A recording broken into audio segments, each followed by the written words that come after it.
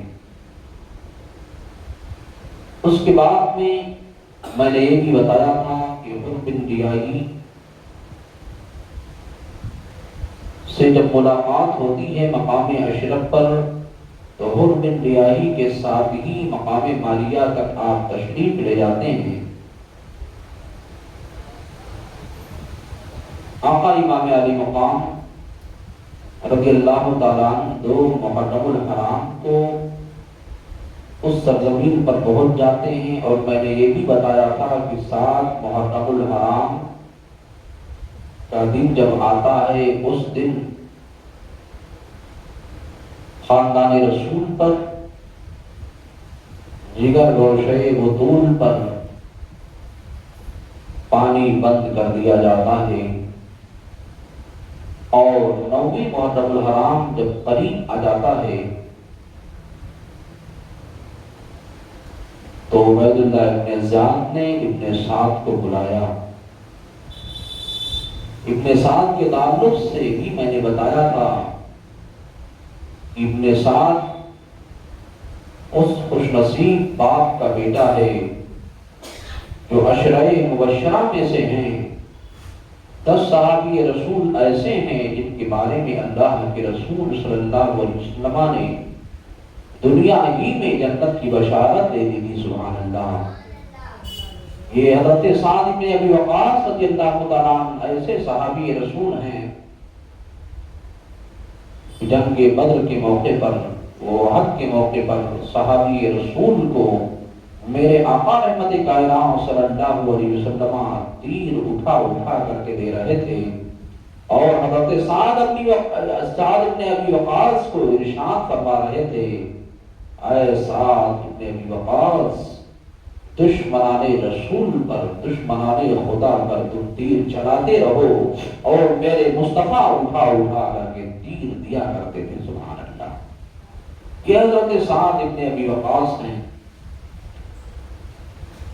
یوں کہہ لیجئے کہ جنتی باپ کا جہنمی بیٹا، جس کے آنکھوں پر پردہ پڑ چکا تھا، لالچ کی وجہ سے اس ظالم کو یہ نہیں دکھ رہا تھا کہ کون ہیں یہ نواسہ رسول ہیں، یہ کون ہیں جگر گوشے بطول ہیں، حضرت علی کے ربط جگر ہیں، آقا کریم صلی اللہ علیہ وسلم کے نور نظر ہیں۔ آقا کریم صلی اللہ علیہ وسلم ان شہزادوں کو کبھی سونگھا بھی کرتے تھے اور کبھی چوما بھی کرتے تھے۔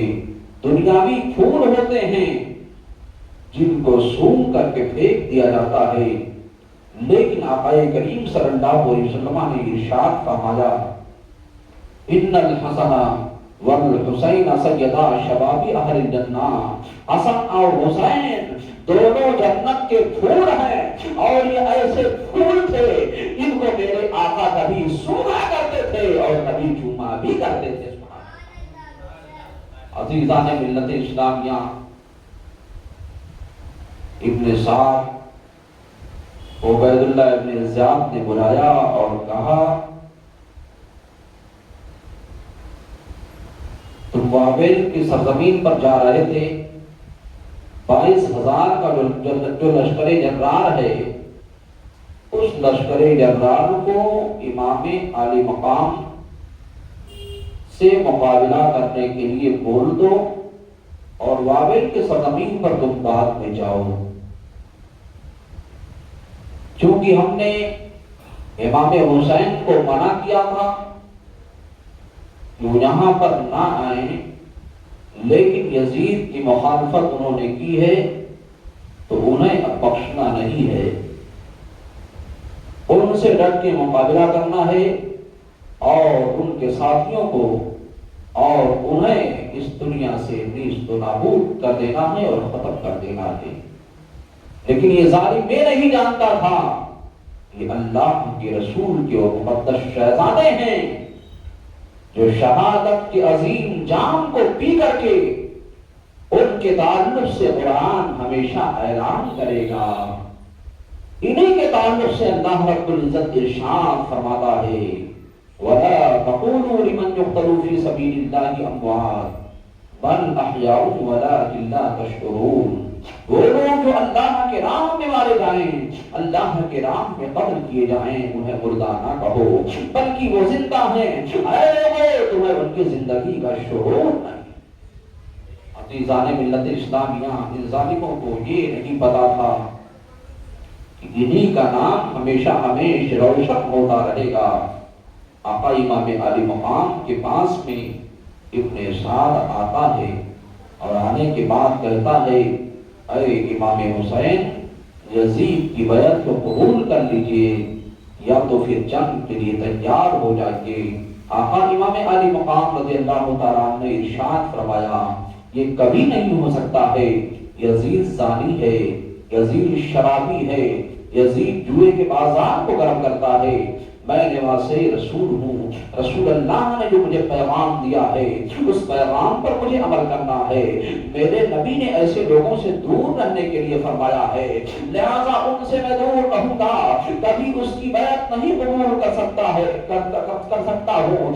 جان تو جا سکتا ہے، مصطفیٰ کا دیا ہوا ایمان نہیں جا سکتا ہے. جان تو جا سکتا ہے، مصطفیٰ کا دیا ہوا قرآن نہیں جا سکتا ہے. اے ابن سعد، یہ تو کیا کہہ رہا ہے؟ کیا تو نے رسول اللہ صلی اللہ علیہ وسلم کو نہیں دیکھا ہے؟ کیا تو رسول اللہ صلی اللہ علیہ وسلم کی امت میں نہیں ہے؟ کیا تو رسول اللہ صلی اللہ علیہ وسلم کے کلمے کو نہیں پڑھا ہے؟ تو رسول اللہ کے کلمے کو پڑھتا ہے اور ان کے نواسوں کو شہید کرنے کے لیے تیار ہے. یاد رکھ، تیرا نام ہمیشہ ہمیشہ کے لیے ختم ہو جائے گا اور حسین کا نام آج بھی زندہ ہے، صبح قیامت تک زندہ رہے گا. یہی وجہ ہے کہ آقا امام حسین کا نام آج بھی ہو رہا ہے، صبح قیامت تک ہوتا رہے گا. میرے آقا امام نے فرمایا اے لوگوں سنو، میں رسول اللہ کا نواسا ہوں. میں وہی نواسا ہوں جس کو میرے آقا رحمت کائنات صلی اللہ علیہ وسلم نے اپنے کندھے پر کھلایا ہے. سبحان اللہ. ایک مرتبہ کی بات ہے، آقا کریم صلی اللہ علیہ وسلم نے ایک کاندھے پر حضرت امام حسن کو بٹھایا ہوا تھا اور ایک کاندھے پر حضرت امام حسین کو بٹھایا ہوا ہے. عزیزان ملت اسلامیہ، حضرت سیدنا ابو بکر صدیق رضی اللہ تعالیٰ عنہ کی نظر پڑ جاتی ہے. حضرت سیدنا ابو بکر صدیق رضی اللہ تعالیٰ عنہ عریضہ پیش کرتے ہیں، یا رسول اللہ، یہ سوار کتنے اچھے ہیں. میرے نبی کے سامنے کہتے ہیں کہ یہ سواری کتنی اچھی ہے. تو آقا کریم صلی اللہ علیہ وسلم نے ارشاد فرمایا اے ابو بکر، یہ کیوں نہیں کہہ رہے ہو کہ سوار بھی کتنے اچھے ہیں؟ سوار بھی جنتی نوجوانوں کے سردار ہیں اور یہ وہ ہیں جن سے اسلام کے پرچم کو بلند ہونا ہے. ایسے وقت میں جب شراب کے بازار کو گرم کیا جائے گا، زنا کو عام کیا جائے گا، ایسی صورت میں یہی وہ حضرات ہیں جو اپنی جان کی بازی لگا کر کے اسلام کے پرچم کو بلند کریں گے. سبحان اللہ. میرے نبی نے ارشاد فرمایا یہ وہ میرے بیٹے ہیں، یہ وہ میرے لخت جگر ہیں، یہ وہ میرے نور نظر ہیں جن سے میں بہت ہی محبت کرتا ہوں. سبحان اللہ. اور اللہ کے رسول صلی اللہ علیہ وسلم نے ایک مرتبہ رب کی بارگاہ میں عریضہ پیش کیا، اے رب کریم، اے رب ذوالجلال، میں ان شہزادوں سے محبت کرتا ہوں، میں اپنے اہل بیت سے محبت کرتا ہوں. اے اللہ تو ان سے محبت فرما، اے اللہ تو ان کو اپنا محبوب بنا دے. میرے مصطفیٰ کی یہ دعا تھی تو اللہ نے انہیں ایسا محبوب بنایا، ایسا محبوب بنایا کہ ہمیشہ ہمیشہ کے لیے محبوب ہی ہو گئے. سبحان اللہ. اللہ یا زندہ اللہ یا رسول اللہ۔ عزیزان ملت اسلامیہ، میرے نبی نے ان کے مقام کو بتایا۔ حضرت امام حسین نے ابن سعد کے سامنے ارشاد فرمایا، مورخین بیان فرماتے ہیں 120 خطوط تھے، بعض مورخین بیان فرماتے ہیں 180 خطوط تھے، بعض مورخین بیان فرماتے ہیں تقریباً 200 خطوط تھے۔ ان سارے خطوط کے مضمون یہی تھے کہ اے آقا امام علی مقام، کوفہ کے سرزمین پر آپ تشریف لے آئیں، ورنہ ہم سب مصطفیٰ جعل رحمت کا کلمہ پڑھنا چھوڑ دیں گے۔ اور یہاں پر یزید کا ظلم شروع ہے، یزید زنا کے بازار کو گرم کر رہا ہے، یزید رسول اللہ کے سنتوں کو مٹانے کی کوشش کر رہا ہے، یزید بہت ساری دقتیں پہنچا رہا ہے، لہذا اے ابن رسول اللہ آپ تشریف لے آئیں۔ میرے آقا امام علی مقام نے خطوط کے تھیلے کو اس ظالم کے سامنے پلٹ دیا تھا اور ارشاد فرمایا تھا، ٹھیک ہے اگر تم میرے جان پر تلا ہوا ہے تو حسین جان دینے کو تیار ہے، لیکن مجھے آج رات بھر موقع دے دے۔ یہی وہ رات تھی جسے عاشورے کی رات کہتے ہیں، یہی وہ رات ہے جس رات کی مہلت میرے آقا حسین نے مانگی تھی۔ آج کل کا مسلمان خداٹے کی نیند سو رہا ہے، مجلس حسین میں آنے کی کوشش نہیں کر رہا ہے اور کہہ رہا ہے ہم پریشان ہے، کہہ رہا ہے ہم دعا ہماری مقبول نہیں ہو رہی ہے، کہہ رہا ہے ہم پریشان ہیں۔ ارے تم نہیں پریشان رہو گے تو کون پریشان رہے گا؟ اے مسلمانوں، تم نے رسول اللہ صلی اللہ علیہ وسلم کے نقش قدم پر چلنا چھوڑ دیا ہے، تمہارے اوپر ظالم حکومت مسلط نہیں ہوگی تو کس کے اوپر مسلط ہوگی؟ اے مسلمانوں، تم اب بھی ہوشیار ہو جاؤ، رسول اللہ صلی اللہ علیہ وسلم کے بہت دین کے نقش قدم کو اختیار کر لو، تمہیں عزت و شہرت سے مالا مال کر دیا جائے گا۔ جو اللہ اس کے رسول کے فرمودات پر عمل نہیں کرتا ہے وہی شخص ناکام رہتا ہے، جو اللہ اس کے رسول کے فرمودات پر عمل کیا کرتا ہے وہی شخص کامیاب و کامیاب ہوا۔ عزیزان ملت اسلامیہ، آقا امام علی مقام رضی اللہ تعالیٰ کے سامنے وہ کہتا ہے، ٹھیک ہے یہاں کے گورنر عبید اللہ ابن زیاد سے میں پوچھ کر کے آتا ہوں۔ میرے امام نے ارشاد فرمایا اس سے جا کر کہہ دینا کہ رات بھر کی مہلت دے دے، کل صبح دیکھا جائے گا۔ رات بھر کی مہلت مل جاتی ہے۔ میرے امام نے اپنے خاندان والوں کو، اپنے ساتھیوں کو ارشاد فرمایا، سب کے سب اللہ کی کبریائی بیان کرو اور نماز ادا کرو، نفل ادا کرو، تلاوت قرآن کرو، کل جو صبح کا سفیدہ نمودار ہوگا اس کے تعلق سے دیکھا جائے گا۔ اللہ کے رسول صلی اللہ علیہ وسلم کے مقدس نواسے آقا امام علی مقام رضی اللہ تعالیٰ عنہ نے نماز ادا کی ہے، مصلی کو بچھایا ہے، قرآن کی تلاوت فرما رہے ہیں، رات کی تاریکی مکمل چھائی ہوئی ہے۔ ایسی صورت میں میرے امام نے اپنے بیٹے کو بلایا جن کا نام شبیہ پیغمبر حضور سیدنا سرکار امام علی اکبر رضی اللہ تعالیٰ عنہ کو بلایا اور بلانے کے بعد میں ارشاد فرمایا، اے علی اکبر تم چلے جاؤ اور کربلا کے نقشے کو ملاحظہ کر کے آ جاؤ۔ آقا امام علی اکبر رضی اللہ تعالیٰ عنہ نے عریضہ پیش کیا، اے میرے آقا، اے میرے ابو جان، آپ کا حکم میرے سر اور آنکھوں پر۔ امام علی اکبر رضی اللہ تعالیٰ عنہ کربلا معلیٰ کے نقشے کو ملاحظہ کرنے کے لیے تشریف لے جاتے ہیں۔ تو کیا دیکھتے ہیں؟ ایک خاتون ہے، کربلا کی کنکریوں کو چن رہی ہیں اور چننے کے ساتھ ساتھ ارشاد فرما رہی ہیں، اے کربلا کی کنکریوں، اے کربلا کی کنکریوں، جب میرا بیٹا حسین اور اس کے اہل خانہ جب اس سرزمین پر گریں گے، اے کربلا کی کنکریوں، ان کو تکلیف نہ پہنچانا، ان کو دقت نہ پہنچانا، اے کربلا کی کنکریوں کہتی ہوئی نظر آ رہی ہیں۔ آقا امام علی اکبر اور آگے بڑھتے ہیں، ان ظالموں کے خیموں کے قریب گئے تو کیا دیکھا؟ وہ ظالم تلوار میں دھار لگا رہے ہیں، وہ ظالم تلوار کو تیز کر رہے ہیں، وہ ظالم اپنے تیروں کو زہر میں بجھا رہے ہیں، وہ ظالم اپنے تیروں کمان کو درست کر رہے ہیں۔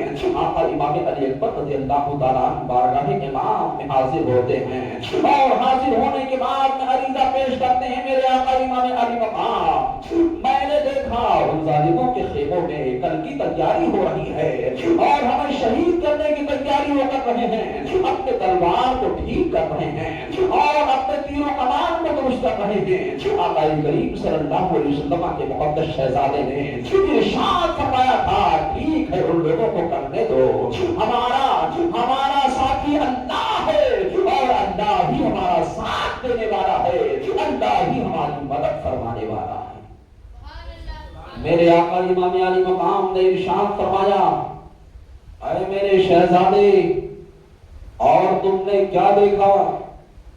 اے میرے آقا امام علی مقام، میں نے یہ دیکھا کہ کربلا کی کنکریوں کو ایک خاتون ہے جو چن رہی ہیں اور چننے کے ساتھ میں ارشاد فرما رہی ہیں، اے کربلا کی کنکریوں، میرے شہزادوں کو تکلیف نہیں پہنچانا۔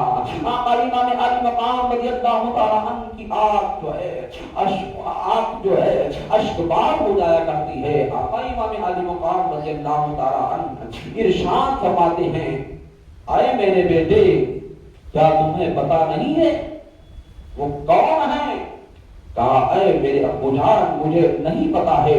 آقا امام علی مقام نے ارشاد فرمایا، جب میں مدینہ المنورہ سے چلا تھا، اس وقت ماں کے قبر انور پر جب حاضر ہوا تھا اور حاضر ہونے کے بعد میں عریضہ پیش کیا تھا، اے میری امی جان، اپنے قبر مبارک سے نکلیے اور اپنے بیٹے کو شہادت کا دولہا بنا دیجیے۔ لہذا ایسی صورت میں میری امی جان کے قبر انور سے آواز آئی تھی، اے میرے بیٹے، میں اس طرح ابھی نہیں نکل سکتی، اگر میں نکلوں گی تو قیامت آنے سے پہلے قیامت آ جائے گی۔ لہذا اے میرے بیٹے، جب تم میدان کربلا کی سرزمین پر پہنچ جاؤ گے، وقت جب قریب آ جائے گا، اے میرے بیٹے، میدان کربلا کے منظر کو میں دیکھنے آؤں گی۔ ارے وہ کوئی اور نہیں ہے بلکہ میری اپنی جان حضرت خاتون جنت فاطمہ الزہرا ہیں، جو کربلا کی کنکریوں کو چن رہی ہیں اور چننے کے ساتھ وہی ارشاد فرما رہی ہیں، وہ کوئی اور نہیں ہے بلکہ وہ میری اپنی جان ہے۔ سبحان اللہ۔ عزیزان ملت اسلامیہ، آقا امام علی مقام رضی اللہ تعالیٰ عنہ کے سامنے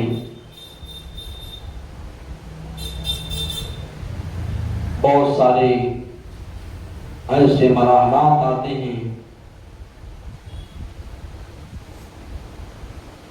کہ لوگ، آپ کے اہل خیمہ والے اور آپ کے ساتھی لوگ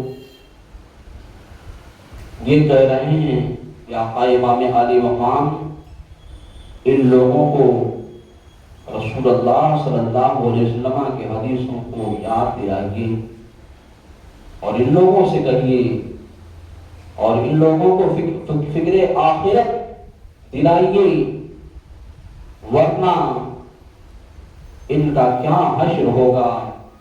آقا امام علی مقام نے ارشاد فرمایا، ان ظالموں کے دلوں پر بدبختی کی مہر لگا دی گئی ہے اور اللہ نے ان کے دلوں پر مہر لگائی ہے۔ جب اللہ ان کے دلوں پر، ان ظالموں کے دلوں پر مہر لگا دیتا ہے تو کوئی ایسی طاقت نہیں ہے کہ ان کے دل کو ٹھیک کر سکے۔ اگر رب ہی چاہے گا تبھی ان کا دل ٹھیک ہوگا، تبھی ان کے اندر رحم پیدا ہوگی، رب چاہے گا تبھی کچھ ہو سکتا ہے۔ لہذا مجھے زیادہ ان کی سفارش کرنے کی ضرورت نہیں ہے۔ آقا امام اللہ تعالیٰ کے سامنے صبح کا سفیدہ نمودار ہوا، سورج نکل آیا،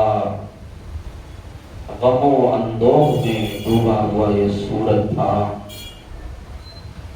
ابن سعد پھر آ جاتا ہے 22,000 لشکر جرار لے کر آقا امام عالی مقام کے سامنے آتا ہے اور کہتا ہے اے حسین، یزید کی بیعت کو قبول کر لیجئے یا پھر جنگ کے لیے تیار ہو جائیے۔ میرے آقا امام عالی مقام نے ایک خطبہ دیا اور ارشاد فرمایا، اے لوگوں، کیا تم لوگوں نے یہ خطوط نہیں بھیجے تھے؟ اے لوگوں، تم سے میں کہنا چاہتا ہوں کہ اس پورے روئے زمین پر اس وقت نبی کا کوئی نواسا موجود نہیں ہے۔ اگر نبی کا کوئی نواسا موجود ہے تو وہ حسین ہے جو تیرے سامنے کھڑا ہوا ہے۔ تم جو ہے حسین کی عزت کرو، ورنہ تمہاری دنیا برباد ہو جائے گی، تمہاری آخرت برباد ہو جائے گی۔ اے لوگوں سنو، کیا تمہیں وہ حدیث پاک یاد نہیں ہے کہ رسول اللہ صلی اللہ علیہ وسلم حالت نماز میں ہوا کرتے تھے، میں ہی وہ حسین ہوں، آپ کے پشت انور پر سوار ہو جایا کرتا تھا۔ میرے آقا اپنے سجدے کو لمبا کر دیا کرتے تھے کہ میرے شہزادے کو تکلیف نہ ہو جائے۔ کیا میں وہ حسین نہیں ہوں؟ کیا میرے نانا نے مجھے جنتی جوانوں کا سردار نہیں کہا ہے؟ اے لوگوں سنو، میرے حق کو پہچانو۔ میرے باپ کا نام مولائے کائنات ہے، میری ماں کا نام خاتون جنت ہے۔ میرے نبی نے ہمیں دونوں بھائیوں کو کہا تھا جنتی جوانوں کے سردار ہیں، میری ماں کو کہا تھا جنتی ماؤں کی سردار ہیں، میرے باپ کو بھی کہا تھا جنتی ماؤں کے سردار حضرت علی ہیں۔ عزیزان ملت اسلامیہ، آقا امام عالی مقام نے تقریر فرمائی ہے، ایسی صورت میں 22,000 کا لشکر جبار ہے اور ایک طرف 72 نفوس قدسیہ ہے۔ اللہ اکبر۔ عزیزان ملت اسلامیہ، اسی 22,000 کی لشکر جبار میں سے ایک نوجوان تلوار لے کر کے نکلتا ہے اور نکلنے کے بعد میں آقا امام عالی مقام کے بارگاہ میں حاضر ہو کر کے عریضہ پیش کرتا ہے، حضور میں آپ کو مقام اشرف سے لے کر کے یہاں تک گھیر گھار کر کے لایا، کیا میری پہلے کی غلطیاں معاف ہو جائیں گی؟ آقا امام عالی مقام نے ارشاد فرمایا، تم کیا کہنا چاہتے ہو؟ کہا حضور میں یہ کہنا چاہتا ہوں، میرے ایک طرف میں جب دیکھ رہا ہوں تو جنتی پھول کھلے ہوئے ہیں اور دوسری طرف دیکھ رہا ہوں تو جہنم کی آگ شعلہ زن ہے۔ اے رسول اللہ کے نواسے، ہم یہ چاہتے ہیں جہنم میں نہ چلتے ہوئے جنتی پھولوں کے ساتھ میں ہو جاؤں تاکہ میری دنیا بھی سنور جائے اور میری آخرت بھی سنورتی ہوئی نظر آئے۔ وہ کوئی اور نہیں تھا بلکہ وہ حضرت حر تھے۔ حضرت حر نے بارگاہ امام میں عریضہ پیش کیا، اے میرے آقا امام عالی مقام، کیا پہلے کی غلطیاں میری معاف ہو جائیں گی؟ آقا امام عالی مقام نے ارشاد فرمایا، الحر انت حر من النار، اے حر تم کو جو ہے جہنم کی آگ چھو نہیں سکتی ہے، اور حر تم جو ہے دنیا و آخرت میں آزاد ہو۔ میں تمہیں یہ وعدہ کرتا ہوں کہ تمہارا حشر میرے ساتھ ہوگا اور جہاں میں رہوں گا وہیں تم بھی رہو گے۔ سبحان اللہ۔ حضرت حر یہ وہی حر ہیں جنہوں نے 1,000 کا لشکر جرار لے کر کے آقا امام عالی مقام رضی اللہ تعالیٰ عنہ کو مقام اشرف سے لے کر کے مقام نینوا تک گھیر گھار کے لائے تھے، اور یہ یزید کے آدمی تھے، عبید اللہ ابن زیاد کے آدمی تھے، لیکن مقدر جب چمکنا ہوتا ہے تو اللہ ایسے لوگوں پر فضل فرما دیا کرتا ہے، اور اللہ رب العزت اپنے محبوب بندوں کی محبت کو ان کے اندر ڈال دیا کرتا۔ حضرت حر رضی اللہ تعالیٰ عنہ کی ساری غلطیاں معاف ہو جاتی ہیں، جب انسان توبہ کر لیا کرتا ہے، بندہ مومن جب توبہ کیا کرتا ہے تو اللہ اس کے خطاؤں کو معاف فرما دیا کرتا ہے۔ التائب من الذنب کمن لا ذنب لہ، گناہوں سے توبہ کرنے والا شخص ایسے ہی پاک ہو جاتا ہے، صاف ہو جاتا ہے کہ گویا اس نے گناہ ہی نہ کیا ہو، سبحان اللہ، اور اللہ کی نظر میں بہت ہی محبوب ہو جایا کرتا ہے۔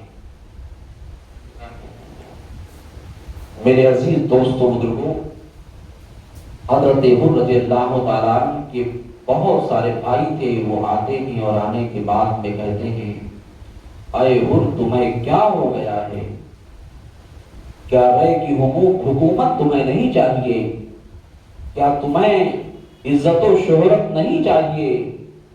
کیا تمہیں وقار نہیں چاہیے؟ حضرت حر نے فرمایا مجھے اگر عزت و وقار ملنا ہے تو مصطفیٰ کے خاندان والوں کے ساتھ ملنا ہے، مجھے اگر شہرت چاہیے تو مصطفیٰ کے خاندان والوں کے ساتھ شہرت چاہیے، میرے وقار کو اب بلند ہونا ہے، اللہ رب العزت میرے وقار کو بلند فرمائے گا، تم لوگ ہٹ جاؤ میرے سامنے سے، میں تمہیں پہچانتا ہی نہیں ہوں۔ آقا امام علی مقام کے غلام حضرت حر رضی اللہ تعالیٰ عنہ نے ان ظالموں کو ہٹا دیا اور کہا میری نظروں کے سامنے سے ہٹ جاؤ۔ ایک طرف جو ہے میرے داہنے سائیڈ میں جنتی پھول کھلے ہوئے ہیں، بائیں سائیڈ میں دیکھ رہا ہوں تو جہنم کی آگ شعلہ زر ہے، لہٰذا میں حسین کے ساتھ میں رہ کر کے جنت میں جانا چاہتا ہوں، یزیدیوں کے ساتھ رہ کر جہنم میں نہیں جانا۔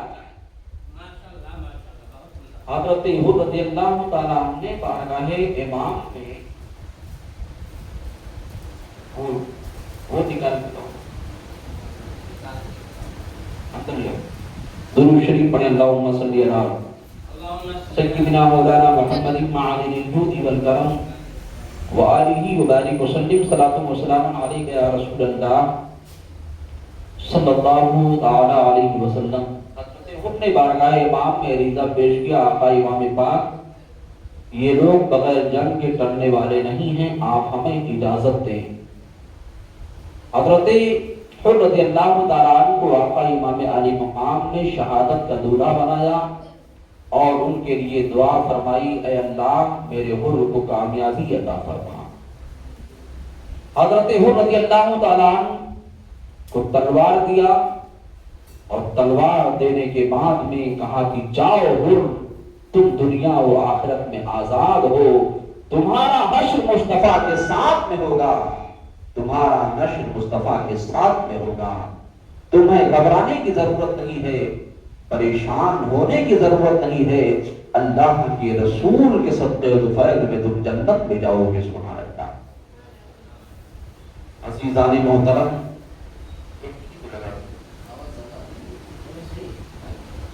درود شریف پڑھیں، اللہم صلی علی سیدنا مولانا محمد معدن الجود والکرم وآلہ وبارک وسلم، صلاۃ و سلام علیک یا رسول اللہ صلی اللہ تعالی علیہ وسلم۔ حضرت حر کو آقا امام علی مقام نے ان دشمنوں کے درمیان ان کے مقابلے کے لیے بھیج دیا۔ حضرت حر رضی اللہ تعالیٰ عنہ جب جاتے ہیں تو ارشاد فرماتے ہیں، اے لوگوں سنو سنو، میں وہی حر ہوں جو تمہارے ساتھ میں رہا کرتا تھا، تھوڑا سا، لیکن یاد رکھو تم جہنم میں جاؤ گے اور میں رسول اللہ کے ساتھ میں رہوں گا اور رہ کر کے جنت میں جاؤں گا، سبحان اللہ۔ یہ ظالم کہتے ہیں حر ابھی بھی تم اپنی زندگی کی خیر چاہتے ہو، اپنے زندگی کو بچانا چاہتے ہو تو ہمارے ساتھ میں آ جاؤ۔ آقا حر نے ارشاد فرمایا اب ہم تمہارے ساتھ آنے والے نہیں ہیں، یاد رکھو ہم نے مصطفیٰ جان رحمت سے سچی اور پکی محبت کی ہے، مصطفیٰ کے نواسوں سے وعدہ کر لیا ہے، اب اس وعدے کو نبھانا ہے، میری جان تو جا سکتی ہے، مصطفیٰ کا دیا ہوا ایمان نہیں جا سکتا ہے، جان تو جا سکتی ہے، مصطفیٰ کا دیا ہوا قرآن نہیں جا سکتا ہے۔ اور آپ ظالموں کی طرف پڑھ کر کے یلغار کر رہے ہیں، دشمنوں کی طرف پڑھ کر کے